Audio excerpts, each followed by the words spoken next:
O TV Elas por Elas Formação coloca em pauta os desafios enfrentados pelo gênero feminino no mundo contemporâneo, com foco na preparação e formação das mulheres para a disputa política. A cada semana, um tema diferente será trabalhado em aulas preparadas por especialistas e mulheres de notório saber. Às sextas-feiras, elas se reúnem em uma roda de conversa para trocar experiências e visões sobre o assunto. E para mostrar que o engajamento político começa muito antes de se pensar em uma candidatura, convidamos companheiras de todos os cantos do país para compartilhar suas histórias e trajetórias com a gente. Então anota aí, de segunda a sexta-feira, a partir das 4 da tarde, tem TV Elas por Elas Formação na TVPT.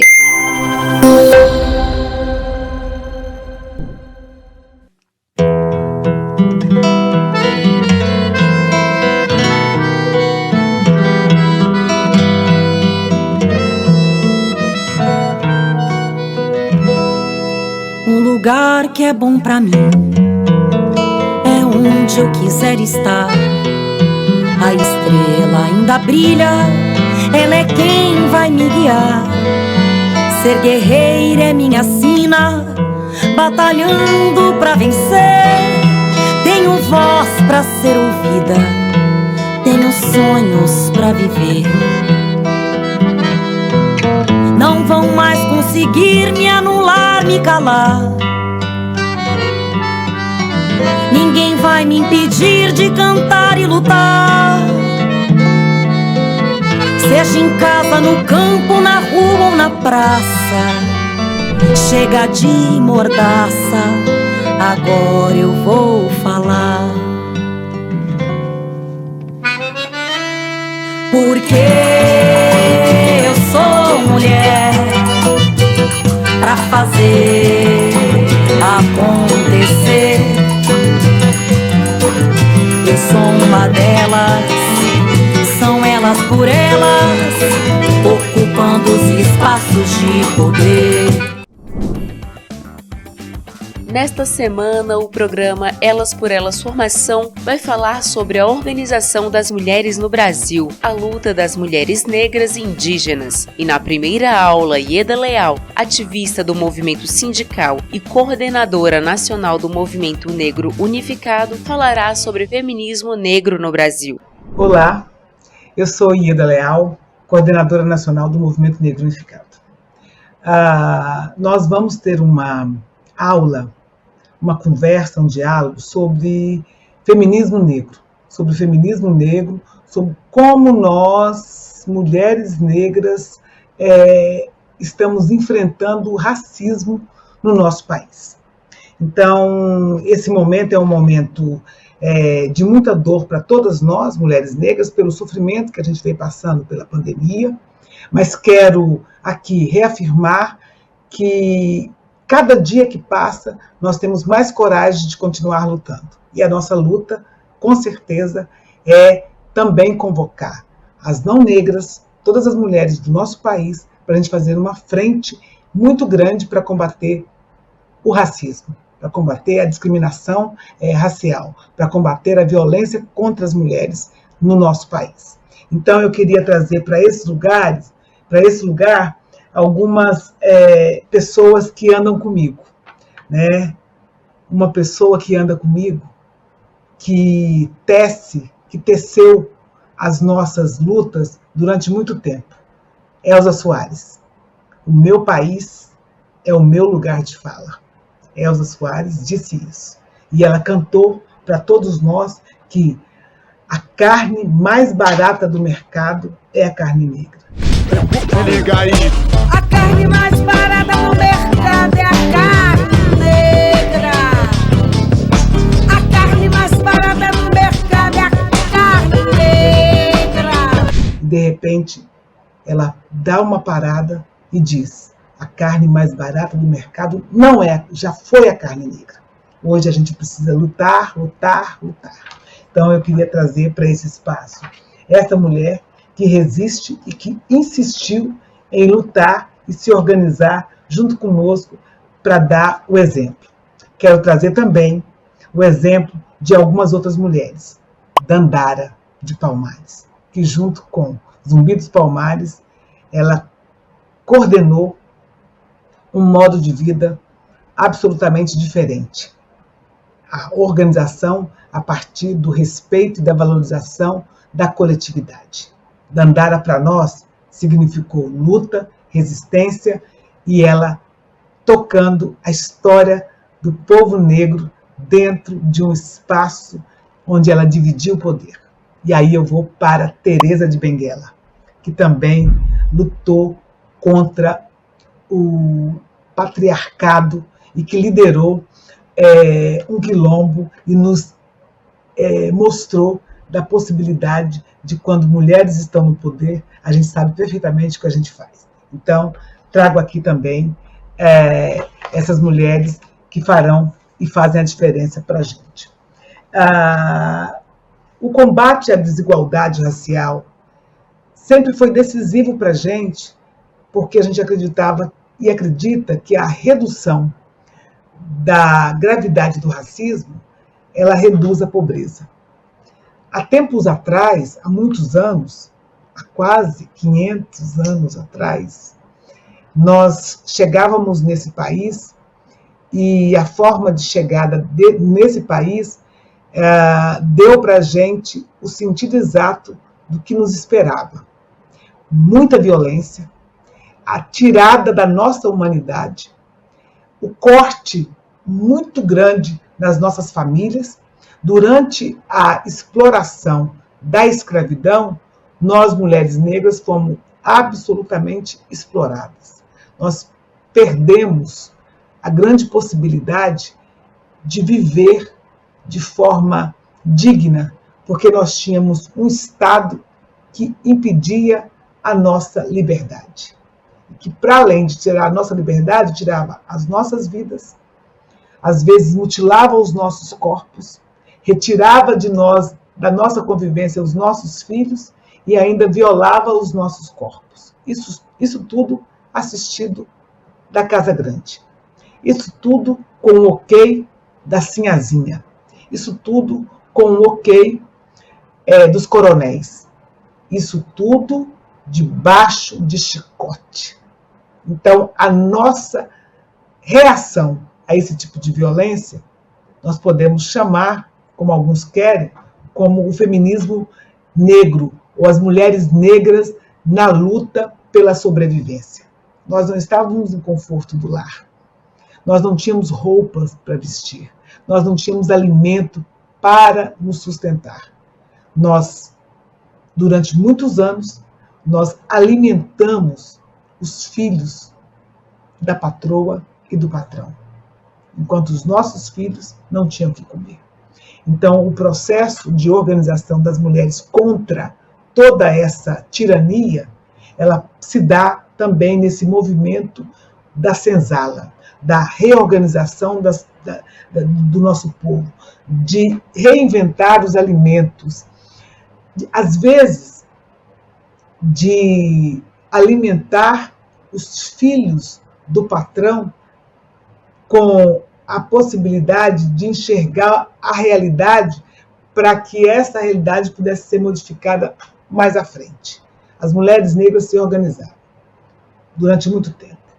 Nós tivemos, então, uma ação negra no Brasil, onde a gente podia perceber que mulheres negras, elas se organizavam para aprender a ler, para aprender a ler e escrever, para se organizar no seu trabalho doméstico, para comprar a sua liberdade, para dar apoio à família desfacelada, para procurar os seus filhos perdidos e vendidos pelo processo de escravidão, para deixar de viver, de ter a sua vida, para assumir a vida da casa, para dar sustentação para a sua casa. Então, a perda da identidade, da suposta identidade da mulher, a anulação dessa mulher como um ser humano que poderia contribuir ali, era uma estratégia para sobreviver. Porque, ao bater de frente, ao questionar, muitas vezes as mulheres negras, elas eram costuradas suas bocas, eram furados seus olhos, era arrancado partes do seu corpo, porque assim achava que tudo aquilo era uma afronta e que não permitia que aquela mulher tivesse sossego. Nós não tínhamos tempo de trabalho. A dedicação das nossas vidas era para a vida dos outros. E isso é racismo.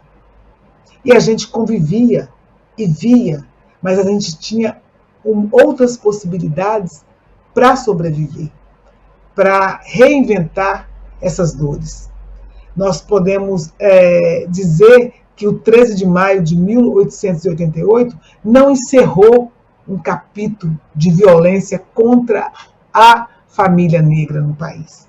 Pelo contrário, ele deu seguimento, porque ao assinar a Lei Áurea, que dizia que todos os negros, a partir daquela data, estavam libertos, determinou a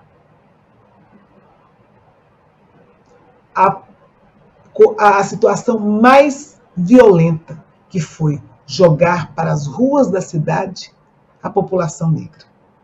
E nós nos vimos naquele momento sem amparo, porque o trabalhador negro no país foi despejado sem ter os seus direitos, os trabalhadores e as trabalhadoras negras no país.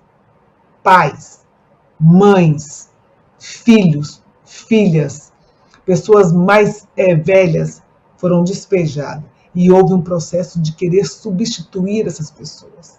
Então, a partir desse marco jurídico, histórico, nós nos deparamos com uma outra luta, a luta mais árdua ainda nas nossas vidas, né? Para conquistar, na dureza da vida, a possibilidade de moradia, de escola, de comida, de segurança pública. E tudo isso nós não tínhamos durante anos. E hoje, após esses anos todos da assinatura da Lei Áurea, nós nos deparamos com um processo muito bem calculado para a destruição do povo negro no nosso país. Nós temos o desemprego, a pobreza, nós temos os dados do IBGE que nos coloca nesse confronto de sermos mulheres que ganhamos menos que os homens negros, que os homens brancos, que as mulheres brancas. Nós temos essa estatística que não nos favorece. Nós temos um desemprego muito grande. Nós temos hoje homens e mulheres negras em subempregos, aceitando qualquer tipo de situação para sobreviver. Isso é muito ruim. Então, essa estatística ainda não nos surpreende, só reforça aquilo que a gente sempre diz. O racismo, ele vem reforçando esse comportamento contra a população negra. Então, quando a gente determina que o 13 não é referência, mas que o 20 é uma referência para que a gente possa continuar lutando, porque a gente quer dizer que racismo é crime e que precisa existir um processo de discussão e de muita luta para que o Brasil possa, para além do reconhecimento dos negros que vivem nesse país, a gente possa, de fato, compreender a importância e que é necessária a valorização e ações afirmativas para corrigir esse destempero que existe da realidade do negro. Nós chamamos muito isso de vamos reagir à violência racial. Contra o genocídio do povo negro, nós temos uma única vacina: o combate sistemático ao racismo. A possibilidade de formação política de quem está hoje desenvolvendo um projeto sobre segurança pública. Não se pode ter nós, negros, como alvos preferenciais das balas da segurança deste país. É uma insegurança. Nós não podemos ser mortas e mortos dentro dos supermercados. Eu sou Isa Tapuia, eu sou de Santarém, no Pará, sou liderança indígena dos Tapuia, participo do Conselho Indígena Tapajós Arapiuns e de alguns outros conselhos em representação dos povos indígenas aqui do Baixo Tapajós, do estado do Pará, né, aqui mais para o oeste, na região onde se luta para a divisão do estado, né, que nós nos consideramos estado do Tapajós.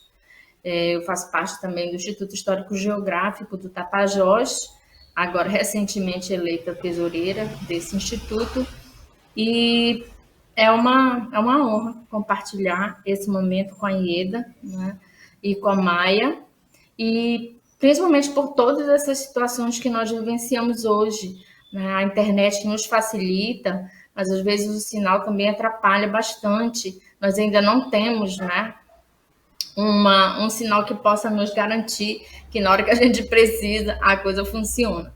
Mas, né, contudo, entretanto, nós conseguimos, de fato, conseguimos fazer as aulas, e eu espero que as pessoas que estão nos assistindo possam ter entendido um pouco esse processo de organização, essa relação que se estabelece no interior das aldeias, a relação que se estabelece das aldeias com o entorno e também na sociedade em geral. A presença da mulher, ela tem esse destaque, e eu gostaria de pensar essa importância de nós conhecermos a história. Ela é fundamental. Tudo que nós vivemos hoje é em função de que nós estamos relegando toda a experiência de violência, né, que os nossos antepassados vivenciaram. Nós não estamos passando essa experiência para os nossos mais jovens, né?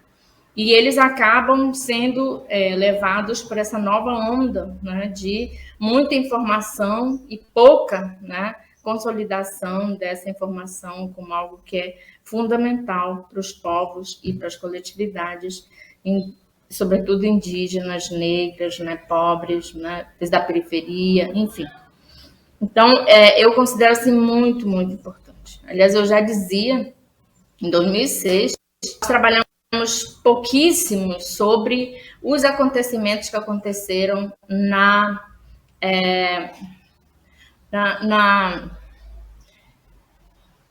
com o período militar. Nós não discutimos isso. Nós deixamos, né, que a nossa juventude não soubesse o que aconteceu naquele período da ditadura. E aí, esse é você, né, voltar a repetir. No caso dos povos indígenas também. Nós temos, desde a chegada do colonizador, né, os 500 anos para a região ali do litoral, né? E nós temos na nossa região aqui amazônica 350 anos de... Então, para você ver o nível de violência que aconteceu, porque esses povos que tinham mais de 1.000 povos, hoje a gente tem uma redução imensa para 305 povos em todo o território nacional. 6 milhões, a gente tem em torno de menos de 1 milhão de população. Então, você deve imaginar um nível de violência que foi com os nossos povos, os nossos ancestrais, os nossos antepassados.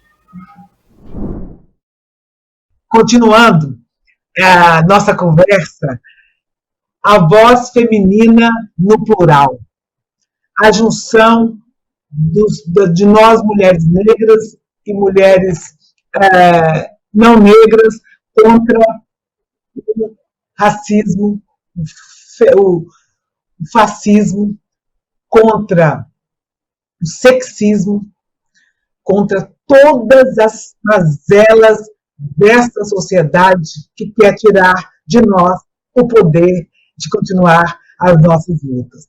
Salve Dandara, Lélia, salve Teresa de Benguela.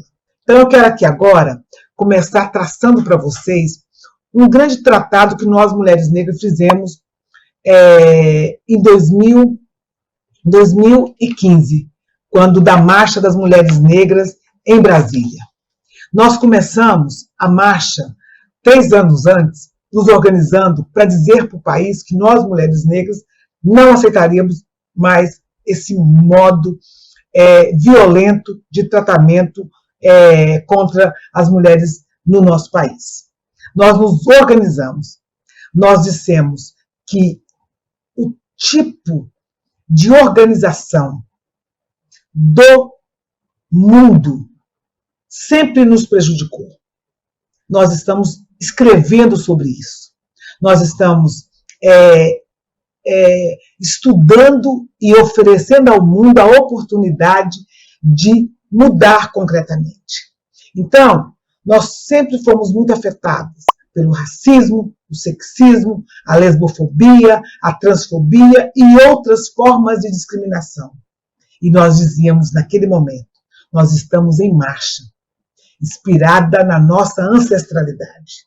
Somos as portadoras legais que afirma o nosso pacto com a civilização, com o bem viver.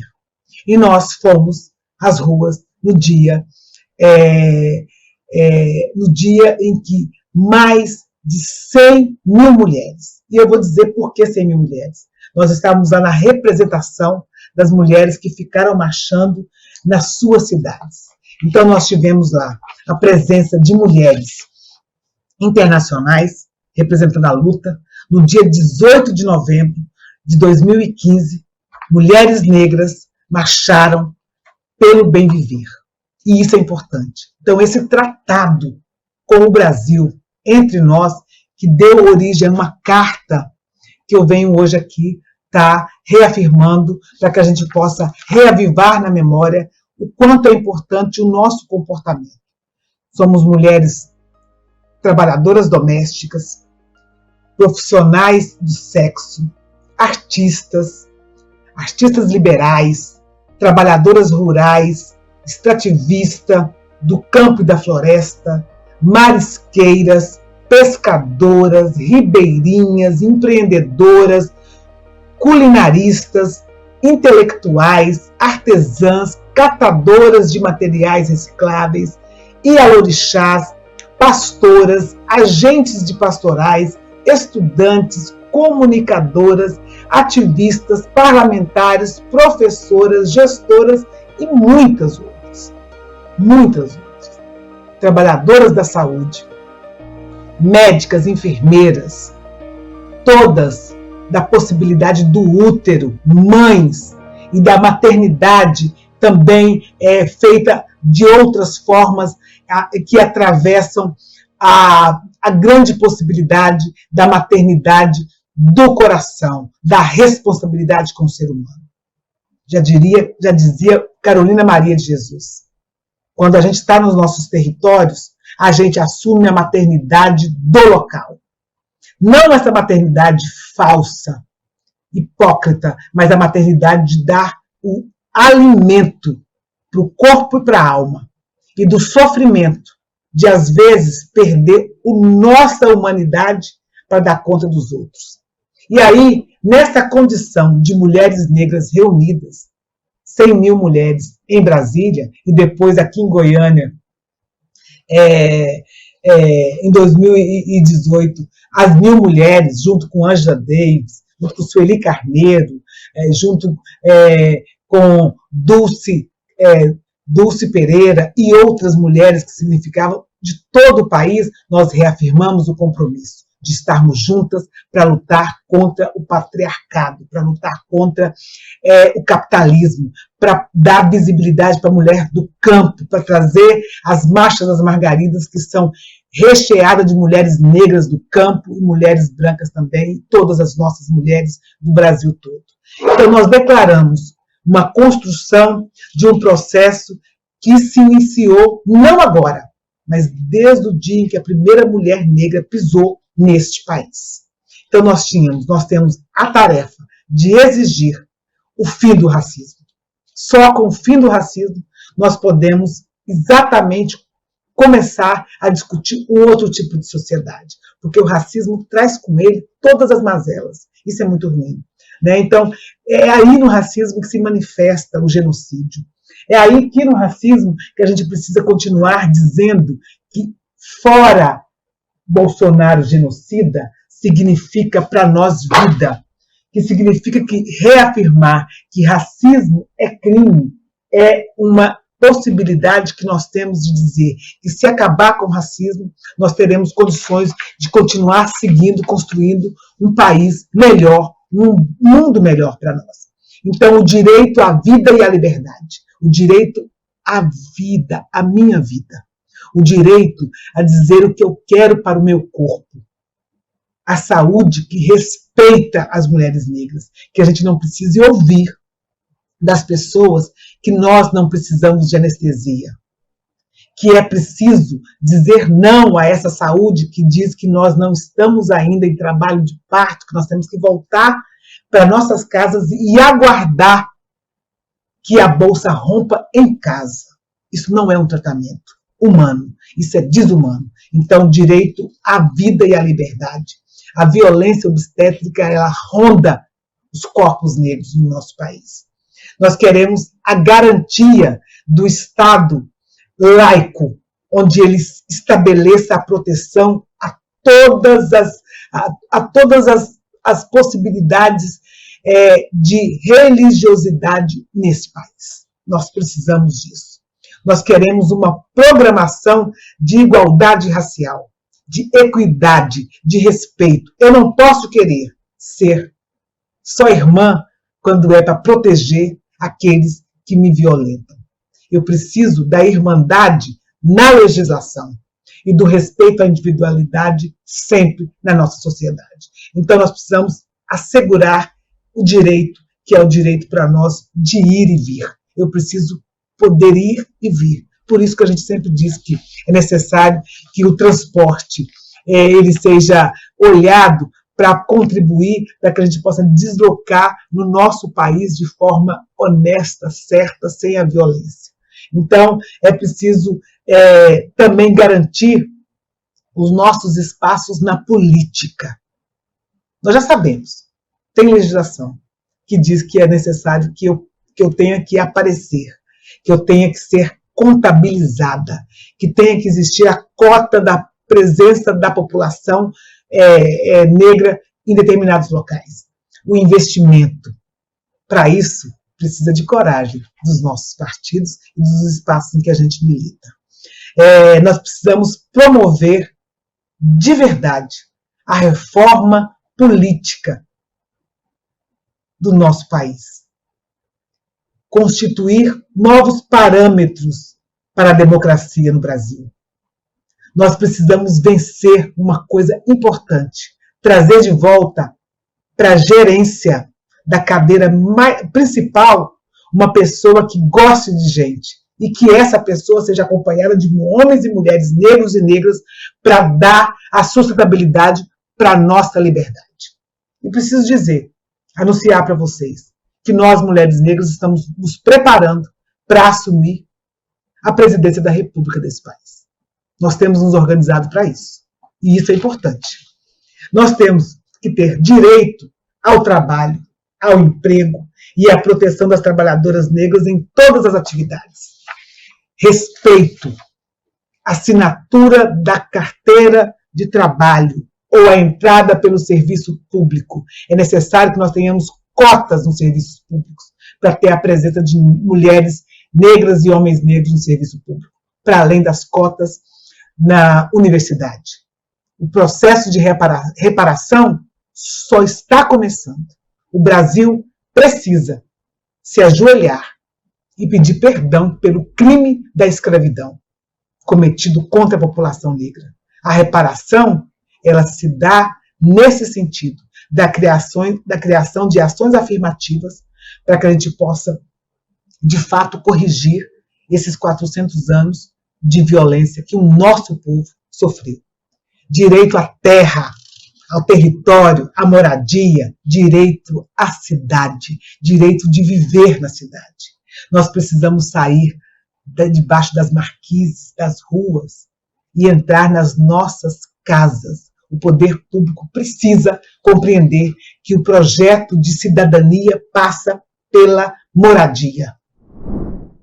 Nós vamos falar sobre a luta das mulheres indígenas, esse processo de resistência, a organização delas enquanto sociedade civil, enquanto mulheres que estão no cenário político, né, nas suas aldeias e agora a nível nacional. Então, nós vamos conversar sobre isso, né? O movimento de mulheres indígenas, a organização delas aqui no Brasil e a chegada delas no cenário político nacional, com as marchas e a chegada no parlamento brasileiro. O objetivo dessa aula, né, é refletir sobre a luta das mulheres indígenas brasileiras que vivem permanentemente em resistência. Evidenciar a relação estabelecida ao longo do contato entre colonizadores europeus e a sociedade brasileira na República e os problemas enfrentados pelos povos indígenas. Estabelecer um marco histórico que determina a saída da mulher indígena da aldeia e a sua participação diretamente na defesa dos direitos aos territórios. E nada é mais emblemático do que a atitude ousada da Tuí Caiapó, em Altamira, ao colocar um facão no rosto de um alto funcionário da Eletronorte e, em seu idioma, expressar: não queremos hidrelétrica no Xingu. Destacar o papel da mulher que desafia o individualismo e valoriza o coletivo.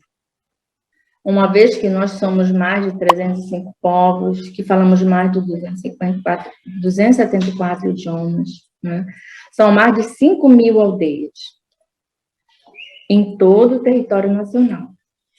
Registrar a presença da mulher nas grandes assembleias, na década de 80, 90, para a formação das organizações indígenas e depois, né, a formação das organizações de mulheres, né, como uma ação estratégica, né, para visibilizar o papel protagônico da mulher. Como todos nós sabemos, na sociedade nacional e também na indígena, nós estamos sempre relegadas a papéis subalternos, né? Não como presidente, mas também nós assumimos também a secretaria de quase todas as organizações, né? Então, a gente precisa... Hoje nós estamos sempre do lado, apesar da gente estar sempre do lado dos filhos, né, das filhas, do esposo, né? Ou a gente está na secretaria, ou a gente está na cozinha, ou a gente está no conforto, né, dos grandes eventos, ou seja, limpando, cuidando, né, das pessoas que participam. Não há um movimento dentro do território em que a vida da mulher indígena não seja impactada. Não tem. Em conclusão, vamos registrar algumas mulheres que estão fazendo história em seus povos. Na luta por dias melhores, elas são ativistas, são militantes, são profissionais e agora parlamentares. Pois, como afirmam as consignas das grandes marchas das mulheres indígenas em Brasília, sendo a primeira em agosto de 2019, território, nosso corpo, nosso espírito, a relação da mulher com a criação, a procriação e a defesa, né, desse território. E a segunda marcha em 2021, né, onde a gente vai lá para discutir processos de defesa dos direitos. Então, essa mulher, ela vem trazendo no corpo, né, no canto, na voz, as reivindicações sobre o respeito à diversidade, né, o respeito à espiritualidade indígena e das mulheres, a garantia de ser atendida pelas políticas públicas de educação, saúde da mulher, que essa é uma questão muito importante, nas aldeias, em vários povos, sejam LG, Tupi, Macro-G, né, Aruac, Caribe.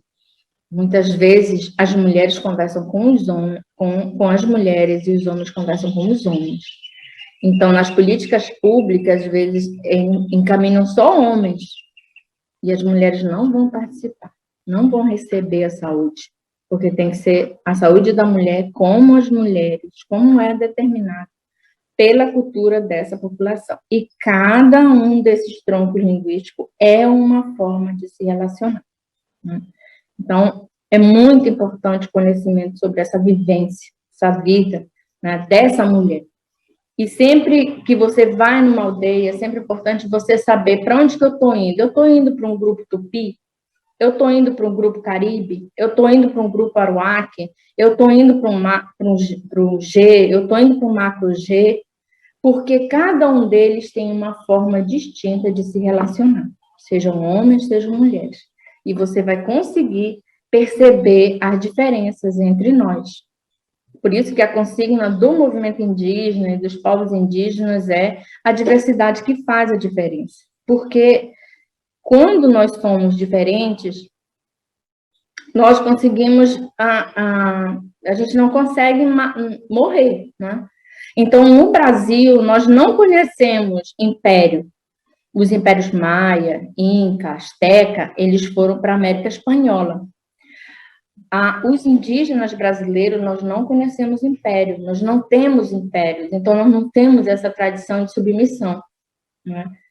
Então, cada povo, quando os europeus chegaram aqui, não foi só os portugueses, né? Foram portugueses, holandeses, franceses, enfim, quando eles chegaram aqui, eles tiveram que guerrear ou fazer aliança com povos, né? Com os tupiniquim, com os tupinambá, né? Com os tapuia.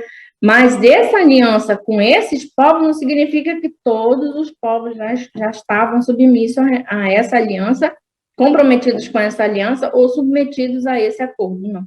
Era povo por povo. Então, é por isso a grande diferença entre a América Espanhola, onde lá você tem poucos povos e uma quantidade de pessoas, né? E aqui no Brasil a gente tem muitos povos e uma quantidade menor de indivíduos nesses povos, né? Então, tanto é que a gente só tem 896 mil indígenas, segundo o IBGE, né? E, por exemplo, você pega um estado como Peru, são mais de 6 milhões, né? Então, e são poucos povos, né? Isso em função disso, porque quando os espanhóis chegaram na América Espanhola, os povos já estavam submetidos pelos incas, pelos maias e pelos astecas. Então, já havia uma submissão, já havia uma casta indígena. Então, quando os espanhóis chegaram, eles só submeteram a casta porque os indígenas já estavam, né, no império, eles já estavam submetidos. No Brasil, não, né? A gente não conhece império, nós não conhecemos submissão. Cada povo é um povo, cada povo tem seu cacique, seu pajé, sua forma de organização tradicional, sua política de relação interna e com o exterior, né? Então, no Brasil é assim. E isso faz com que a gente seja forte, porque ninguém vai imaginar que, ao fazer uma aliança com um determinado povo, ou estar com um povo e começar a dizer, agora os povos indígenas estão com X, Y, Z, né, como é neste momento aqui. Não, é aquele povo, é aquela aldeia. Não são os povos indígenas, porque é difícil dominar todos os povos indígenas, apresentando um ou outro, né? Fulano representa os povos indígenas, não, no máximo uma aldeia, no máximo o povo, né? Mas como ninguém pode falar, então essa é a questão. Nós temos essa diversidade e é essa discussão que a gente vai trazer para a garantia de atendimento dessas políticas públicas e nós vamos fortemente fazer uma defesa, né? Contra todas as formas de violência, né? A violência patrimonial, a violência patrimonialista, né? A violência do Estado, a violência da sociedade e a violência do relativamente incapaz. Hoje, inclusive, as mulheres indígenas estão fortemente lutando para ser protagonista, para assumir o seu papel de fala, né? Então, isso é muito importante para nós. Eu vou agora fazer um poema, né, não é indígena, da Karen O'Brien, que é uma pessoa ativista, né, dos direitos humanos, dos direitos indígenas, que representa um pouquinho de tudo isso que as mulheres somos, né, de que onde nós estamos e como que a gente se relaciona com o universo, com as pessoas e com tudo aquilo que nós acreditamos, né? Sou uma mulher da terra, sou uma mulher do céu, sou a mulher águia, sou mulher do puro espírito, sou mulher de luz, sou mulher que observa com curiosidade o interior das coisas, sou mulher de estrelas, mulher do vento, sou mulher sábia, sou mulher conhecedora das ervas, sou mulher que grita por justiça. Eu creio que essa é a relação mais profunda de todas as mulheres, né? Que é essa luta por justiça, justiça social, né? Justiça de gênero. Todas as injustiças, nós gritamos por justiça. E como afirma, geralmente a gente tem, né, essa consigna de que atrás de todo grande homem sempre há uma grande mulher, né? Hoje, na verdade, nós estamos dizendo o contrário, né? Nós queremos estar do lado desse grande homem, né? Nós temos que deixar o beiral das nossas casas, né, e ir para o terreiro, né? E ser protagonista também na decisão nas grandes decisões em defesa do território, em defesa dos direitos. Então, nós estamos sempre trabalhando para que a gente saia, né, de ser coadjuvante e passar a ser protagonista. E a gente tem que perceber que não é possível omitir que nós mulheres temos conosco a energia do feminino, a energia é a energia da reciprocidade, né? Essa força nossa, ela é capacidade, é vitalidade. Na aldeia não há ritual sem a nossa presença. Não há procriação sem a nossa participação. Não há decisão sem a nossa informação. Assim como nós temos também os nossos facões afiados e que na hora certa a gente coloca eles para funcionar. Por isso nós estamos buscando, né, conquistar a palavra, né, o lugar de fala, o local onde nós vamos expressar os nossos desejos, as nossas reivindicações. E nós precisamos estar sempre conquistando os espaços, o lugar, para que a gente possa, dentro dessa sociedade nacional, dentro da luta das mulheres, nós possamos também, em par e passo, né, com os próprios homens, garantir que nós possamos ter uma sociedade que seja recíproca, que ela considere que homens e mulheres e todas as formas, né, todas as formas de relação, de gênero, né, sejam respeitadas e garantidos os seus direitos. Então, nós, as mulheres, temos essa divindade criadora, mas também nós temos essa fortaleza de lutar contra todas as formas de violência. Para finalizar, eu gostaria de afirmar que é fundamental, né, que quando se trata de mulheres indígenas e suas organizações, registrar que a forma ocidental de organização e delegação de poderes violenta os costumes e as tomadas de decisão nos povos indígenas. Principalmente porque, desde muito antes, os nossos antepassados e as mulheres já se organizavam para fazer os trabalhos familiares, em Puxirum, e dessa forma garantir a sustentabilidade do grupo. Essas mulheres são lideradas pelas mulheres dos caciques, dos pajés, as mulheres chefes dos clãs de famílias. Essa organização é estruturada em regras e responsabilidade de cada clã na teia de relação e de poder, onde cada um atua a partir do seu potencial. Ou seja, estando na aldeia ou no terreiro do Congresso Nacional, nós lutamos para que sejam banidas todas as formas de opressão, violência, discriminação e contribuímos com os nossos cantos, com as nossas vestimentas corporais, com a nossa voz, com a nossa espiritualidade, para a construção da nova sociedade, na qual todas e todos vivam em harmonia, sem censura e com direitos fundamentais garantidos. Quero registrar um pouquinho que estar aqui é um desafio, né? Um desafio imenso fazer parte desse grupo de mulheres que estamos nos preparando, né, para enfrentar essa sociedade que nós estamos e dizer que nós vivemos um país onde os desafios são imensos, né? Para a gente estar aqui hoje, foram dias de busca, né, de meios, de caminhos, para que a gente pudesse estar aqui para gravar. Nós estamos na Amazônia e, geralmente, agora, as águas de março são verdadeiramente um dilúvio. E, então, geralmente, afeta todo o sistema de comunicação via internet.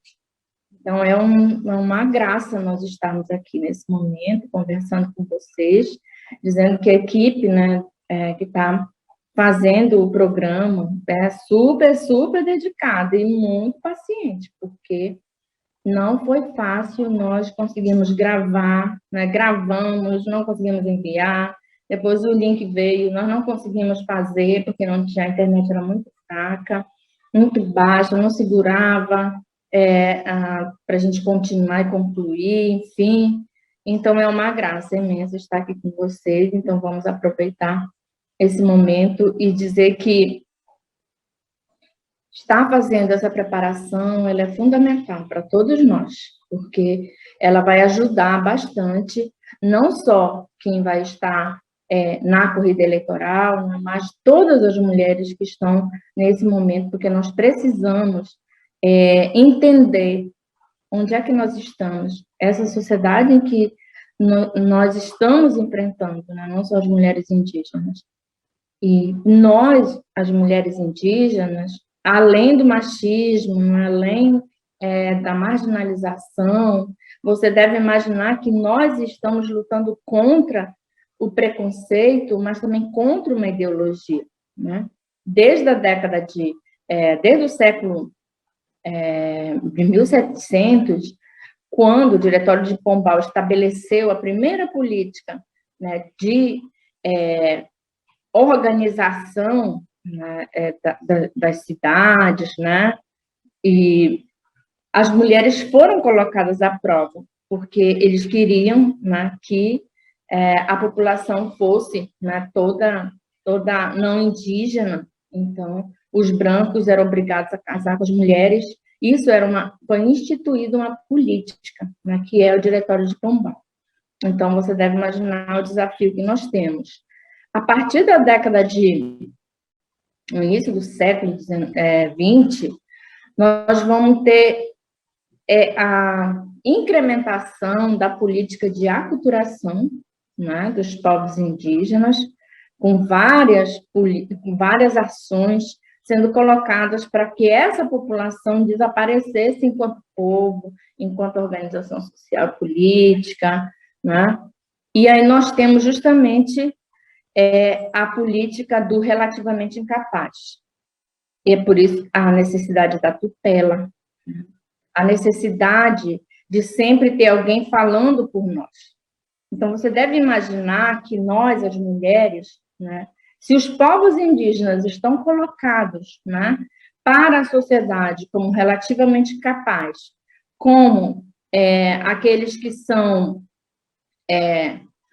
crianças, né, não são capazes de responder pelos seus atos, até a Constituição de 88, você deve imaginar as mulheres, né, dessa sociedade, desse povo, dessa população, né? Então, nós temos ainda hoje muito forte a cultura, na verdade, uma cultura, a cultura do relativamente incapaz. Então, nós brigamos, como todas as mulheres, lógico, mas nós ainda mais nesses termos, de nos mantermos firmes e de estar presentes nos espaços de fala. porque tem muitas pessoas que estudaram os nossos povos, então eles falam por nós. Muitas vezes as mulheres elas estão na plateia e os estudiosos sobre os povos indígenas eles estão no palco, eles estão na mesa, eles estão falando sobre nós, né? Sobre o que nós somos.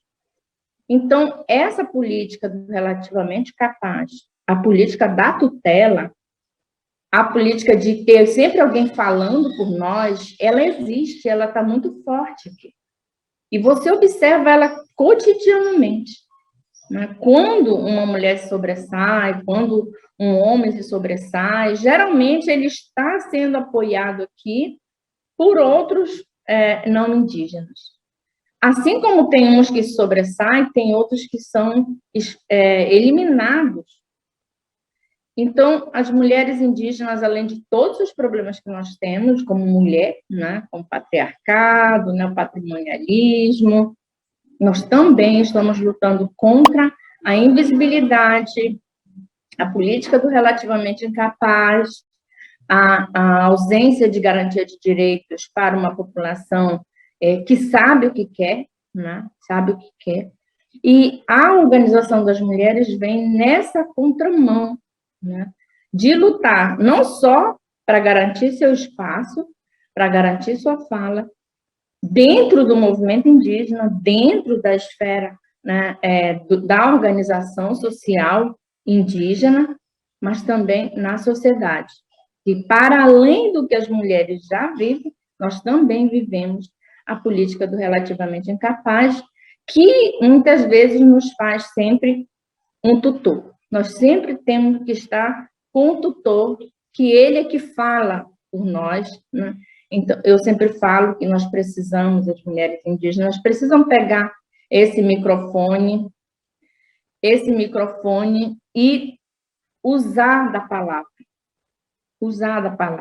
falar sobre os nossos problemas, discutir sobre tudo aquilo que nos afeta, né? Então, esse preâmbulo, né? Nós vamos, então, falar um pouquinho sobre como é que esse movimento das mulheres indígenas vem se dando a partir da década de 70, 80, 90, quando os próprios indígenas vêm para o centro político defender os direitos e as garantias dessa população. E, principalmente, a partir de 88, quando nós temos a Constituição Federal, os artigos 231 e 232, que garante direitos civis e políticos para os povos indígenas. Então, a Constituição rompe com a tutela, e isso é fundamental, ela rompe com a tutela, ela fala que os povos indígenas, assim como as mulheres, nós somos agora sujeitos de direitos, nós podemos entrar em juízo contra, né, as agressões que nos afetam, e isso é muito importante. Esse marco ele é fundamental para que a gente tenha essa prevalência da presença das mulheres no movimento indígena. E esse movimento vai se forjando a partir de 88, dentro das grandes organizações indígenas, como é o caso da Amazônia, né, a COIAB, né, a gente teve a UNIAB, e ela vai, né, consolidando. O ISA, Instituto Socioambiental, ele fez um levantamento que apresentou 92 organizações indígenas, né? 82 organizações mesmo, né, e outras que estão ainda como departamento dentro das organizações centrais. Então, isso é muito importante, porque a gente vai, aos poucos, né, apesar do Brasil ter em torno de 1.000 organizações, e isso é 9% só de organizações de mulheres, mas isso já é um avanço significativo para quem, de alguma forma, estava relegado, né, à periferia da decisão, e agora nós estamos à frente desse processo. E a chegada dessa mulher organizada, né, não só vem para o cenário para fazer uma marcha em 2019, né, toda a organização das mulheres culmina com a Marcha das Mulheres, com mais de 3.000 mulheres na Esplanada do Ministério junto, né, com a Marcha das Margaridas. Assim como, e também em 2021, né, com mais de 5 mil, então esse movimento ele aumenta, né? E essa mulher que está lá no acampamento, está lá na marcha, é uma mulher que traz uma riqueza muito grande. A maioria das mulheres que estão ali, elas não falam o idioma português, elas se comunicam entre elas no seu idioma próprio, que é uma riqueza muito grande, porque nós podemos estabelecer estratégias, né, dentro das lutas, dentro do movimento e para fora, no nosso próprio idioma. Então, é uma fortaleza isso. Então, a gente chega e hoje, a presença da mulher indígena, não só nesse cenário político, né, na Marcha das Mulheres, né, na apresentação, mas ela também está muito fortemente na academia. Né, em 2018, a gente teve um aumento da presença das mulheres indígenas na academia, nas universidades, de 620%, isso é muito significativo para nós. No parlamento, né, já em 2018, nós tivemos a presença, né, nós tivemos a primeira mulher indígena, Joênia Mapuchana, que chegou como deputada federal de Roraima, do CID, Conselho Indígena, ela também foi a primeira advogada, né? Então, essa presença, ela está organizada, ela está estruturada, ela está considerando todos esses desafios que nós falamos no princípio. Eu costumo, geralmente, dizer que o movimento de mulheres, ele é muito grande, tem muitas mulheres, as mulheres indígenas, segundo o IBGE, das 896 mil indígenas que somos, né, segundo o IBGE, desse 448 mil são mulheres. E essas mulheres estão aí, né, no cenário buscando o espaço, mas esse espaço que garanta uma vida digna, uma vida com segurança, né, para a população e principalmente com sustentabilidade para os 13,8% de território indígena que está sobre nossa responsabilidade. Então, essa presença da mulher na universidade, principalmente, é a busca desse conhecimento, mas um conhecimento não individual, mas um conhecimento que leva para a aldeia, para o povo, dignidade. Né? Então, hoje a gente tem médicas, né? Nós temos uma série de mulheres que elas vêm para a cidade, elas estudam e elas retornam para as aldeias e levam esse conhecimento que elas vão fazer a troca com o saber que já existe lá. E, com certeza, a gente vai crescer muito com essa relação.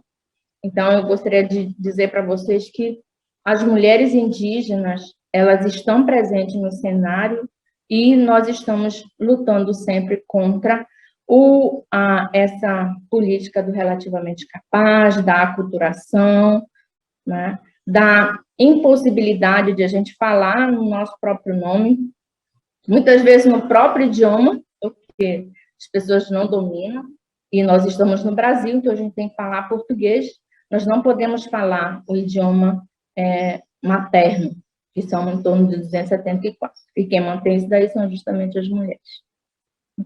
Então, é isso. Eu quero dizer, Ju, que esse programa, Elas por Elas, essa possibilidade que a gente oferece e, ao mesmo tempo, nos oferece, né, para o crescimento político e intelectual das mulheres e dos homens desse país. É de todos. Então, eu acho isso que é bacana. Grande abraço, Isa. Que bom poder dividir com você esse espaço de luta e resistência, espaço onde a gente vai todos os dias ocupando para que a gente possa fazer a diferença, como os nossos, aquelas que vieram antes de nós. Então, a organização das mulheres negras, das mulheres indígenas, das mulheres não negras nesse país, ela passa por esse processo de reconhecer em nós, aquelas que já foram, a grande habilidade de ajudar na reflexão da realidade. Então, nós temos que ter a solidariedade, o compromisso, a parceria, o companheirismo, mas os fatos históricos nos levam absolutamente a seguir os passos que orientam para que a gente possa continuar lutando contra o machismo, o sexismo, a lesbofobia, contra a misoginia, contra tudo aquilo que foi construído na sociedade para nos derrubar ou para que a gente pudesse ficar no canto, acuadas e, ao mesmo tempo, ajudando no desenvolvimento. Então, nós fizemos um acordo, nós fizemos um pacto entre nós, mulheres. Fizemos um pacto com Marielle, fizemos um pacto com Lélia e faremos um pacto com todas as outras mais jovens, que é necessário que a nossa ancestralidade nos traga força para a luta diária para sobreviver, a luta diária para ter os direitos nossos respeitados, para a gente viver em paz, para que eu possa ir e vir para qualquer lugar deste planeta na condição de um ser humano que tem que ser respeitado e nunca ter os seus direitos violados. Então, isso nos torna muito mais unidas e parceiras. Cada vez que a mulher se organiza o pensamento, que torna isso uma possibilidade científica de fazer a revisão daquilo tudo que já aconteceu, a gente tem um trato de não continuar, de quebrar essa continuidade, através das experiências que a gente relata no nosso dia a dia, das relações que a gente assume no trabalho, no transporte, na cidade, na fila do banco. A gente precisa ter uma outra relação. Nós precisamos olhar definitivamente nos olhos das outras mulheres e nós precisamos saber que nós estamos nos fortalecendo para assumir todos os espaços de poder da sociedade.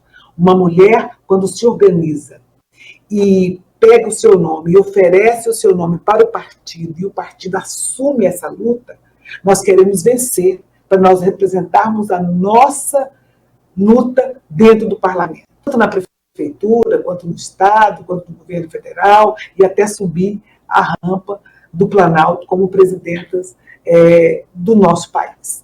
Então, é necessário que a gente assuma esse papel e que nós não precisemos que outros precisam dizer aonde nós devemos estar. Então, a gente tem um canto da libertação, da grande possibilidade que nós temos de amanhecer sempre procurando os exemplos das nossas mais velhas, daquelas que já também não estão conosco, mas de não deixar tirar os nossos direitos, de resistirmos. E a resistência passa pela memória. Eu preciso, e Isa também há de concordar comigo, e a Ju também, todos vocês que estão nos assistindo, a memória que traz a grande possibilidade de resistência de Carolina Maria de Jesus, de Teresa de Benguela, de Lélia Gonzalez, de tantas outras que foram mulheres que fizeram interferência através da sua produção intelectual naquilo que se refere no pensamento e na ação das mulheres. Nós precisamos continuar organizando as nossas vidas. Nós precisamos nos organizar internamente e nós precisamos fazer um debate todos os dias da nossa permanência nos lugares de poder para transformar. Nós temos que estar nos sindicatos, nós temos que estar dentro das centrais, nós temos que estar dentro dos partidos, nós temos que estar nas direções dos hospitais, das escolas, em todos os espaços. E a gente precisa dar as mãos para entender que cada uma, no conjunto do Brasil, pode fazer diferente. Nós somos mais de 50%. Nós precisamos dizer que esse 50% precisa assumir o protagonismo no Brasil da grande revolução. É isso. O TV Elas por Elas Formação desta semana chega ao fim, mas na próxima tem mais aulas e serão sobre o feminismo na América Latina. Todos os nossos programas estão na playlist TV Elas por Elas Formação, no canal da TV PT no YouTube e em formato de podcast no Spotify.